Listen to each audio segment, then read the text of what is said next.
Hello and welcome back to In God We Trust podcast. Today we are going to have another short episode due to me today was the actual day that I went and talked to Ben Shapiro. It didn't go quite as planned. What can you expect really? But anyway, if you guys want to hear that, he posted that already. It is on YouTube. You can look up Ben Shapiro Q&A at Iowa State University. And you can just look up the most recent video. And it is at 43 minutes, and then I come on. You guys can see me there. One question? Let's start with the one and see how good it is, and then. Okay. I have a bunch that I could ask you, but first of all, the last temple for the Jews was destroyed in 70 AD. Anyway. Yeah, bad times. So in Daniel chapter 9, it says that the Messiah will be cut off, and then the temple will be destroyed. Just curious on your thoughts on that. It was. In the Jewish faith, there were multiple prophecies attesting to the destruction of the Second Temple, and then there are also multiple prophecies that are interpreted variously in different ways by Christians and Jews about the coming of the Messiah, and those are interpreted in different ways, as I say, by Christians and Jews, which is why I wear a yarmulke and keep Sabbath on a Saturday, and most of the people in this room keep Sabbath on a Sunday and don't wear a yarmulke.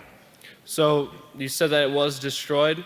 So if Jesus is not the Messiah, then who is the Messiah? So according to Jewish philosophy, I'm going to give you the Jewish point of view. So if you want the Christian point of view, you should talk to a Christian pastor. Okay, so I'm just going to put it out there. There are Christians, pretty much everyone in this room, I would assume, who knows more about this than I do. So you should probably go to like a random person and throw something at them, and you'll hit somebody who knows more about the New Testament than I do. But as a casual reader of the New Testament, as opposed to a person who considers it part of biblical canon, right? I'm Jewish, and I say once again, this is not an encouragement for Christians not to go to church. Keep going to church. It'll save the country if you go to church. But as a Jew who doesn't go to church, I can say that the Jewish version of the Messiah is a political figure. Maimonides defines the Jewish version of the Messiah not as the embodiment of the divine on earth. Instead, it's a political figure who's going to bring about the ingathering of the exiles, reestablish the building of the Beit HaMikdash, the temple in Israel, and reestablish the biblical kingship of David, right? Those are the requirements, according to Maimonides, for the coming of the Messiah. But that's a different thing than the way that Christianity interprets the very definition of the word Messiah. Sorry, we can do a theological debate, I think, another time, but yeah, I appreciate the question. Okay, well, can I just say one more thing? So I wish that he would have answered the question, So I asked him the question, so if Jesus is not the Messiah, who is the Messiah? And that is after he already said that the temple was destroyed.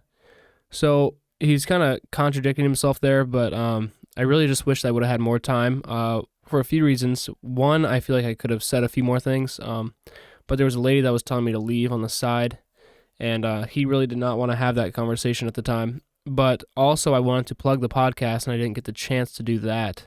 So that is too bad because, there's already 62,000 views on that, so I kind of dropped the ball there.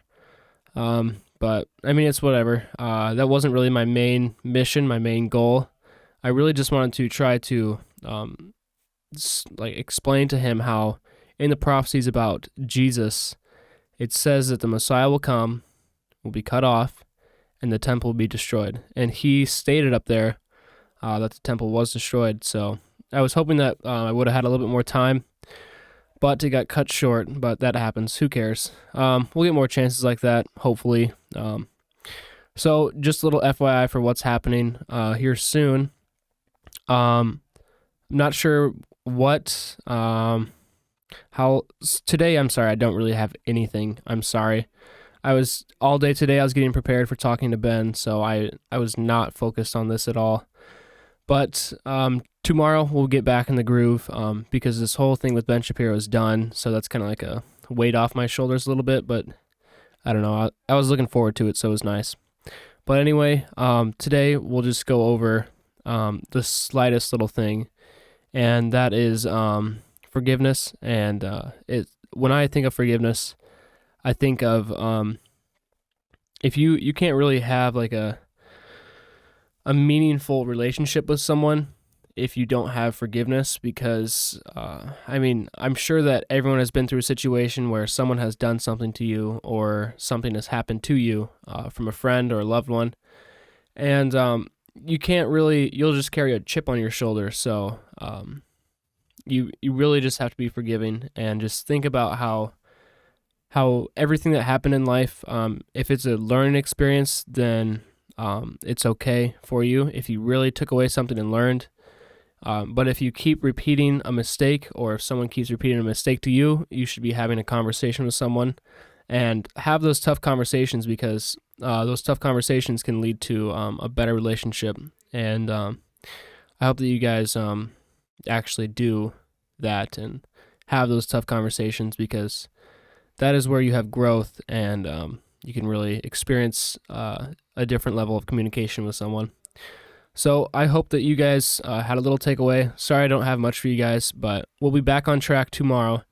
So if you guys want to check out the talk with Ben Shapiro, once again, that is at Ben Shapiro at Iowa State Q&A, and it's at 43 minutes. So if you want to check it out, go check it out.